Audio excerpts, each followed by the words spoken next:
जय हिंद मित्रांनो, mutual fund adviser आणि investor या यूट्यूब चॅनलवर आपले सहर्ष स्वागत आहे. मित्रांनो, आज आपण 800 रुपये गुंतवणूक आणि 30 आणि 35 या 5 वर्षातील आपण फरक बघणार आहोत. किती फरक पडतो तो. तर चला व्हिडिओला आपण स्टार्ट करूया.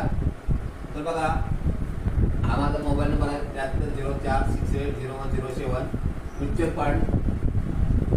फंडमध्ये आपण SIP करतोय. तर SIP आपली किती आहे महिन्याला? तर 800 रुपये आहे मित्रांनो बघा. आणि आपला कालावधी आहे 35 वर्षाचा. तर आपली कालावधी आपला म्हणजे व्याज दर किती मिळतो तर बघा 14%. आणि इन्व्हेस्टेड अमाऊंट म्हणजे आपली आता 800 रुपये 35 वर्षाची अमाऊंट किती होती तर गुंतवणूक किती होतं बघा 3,36,000 इथं जमा होतात आपले. आणि त्याला व्याज दर तुम्हाला किती मिळतो बघा. व्याज खाली तुम्हाला 68,17,114 रुपये मिळतो. आणि त्याची टोटल व्हॅल्यू, दोन्ही टोटल व्हॅल्यू म्हणजे दोन्ही किंमत किती होती तर बघा 71,53,114 रुपये. तर आता इथं 30 वर्षाची झाली होती बघा. इथं तर 30 वर्षाची बघा 800 रुपयानं 14% तुम्हाला व्याज दर आहे. तर 800 रुपये तुमची 30 वर्षाची किंमत झाली होती तर 2,88,000 रुपये. आणि त्याचा व्याज दर किती होता तर बघ 33,91,797 रुपये. आणि त्याची टोटल किती झाली होती तर 36,79,797 रुपये.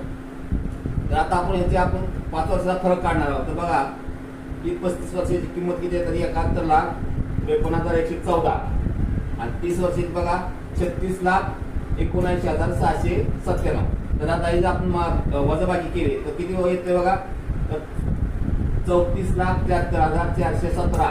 हा फरक आहे 30 आणि 5 वर्ष. म्हणजे 5 वर्ष तुम्ही जास्त गुंतवणूक करताय तर बघा तुम्हाला एवढा फायदा होतो. किती 34,73,417 रुपये. आणि 35 वर्षाची तुमची तुम्हाला किती मिळतात बघा. 35 वर्षानंतर तुम्हाला 71,53,114 रुपये मिळतात. तर मित्रांनो बघा, तुम्हाला इन्व्हेस्टमेंट गुंतवणूक जर करायची असेल तर मला ह्या नंबरवर फोन करू शकता 7304680107. आणि हा माझा व्हिडिओ जर तुम्हाला आवडला असेल तर मित्रांनो व्हिडिओला लाईक करा, शेअर करा, सबस्क्राईब करा. जय हिंद, जय महाराष्ट्र.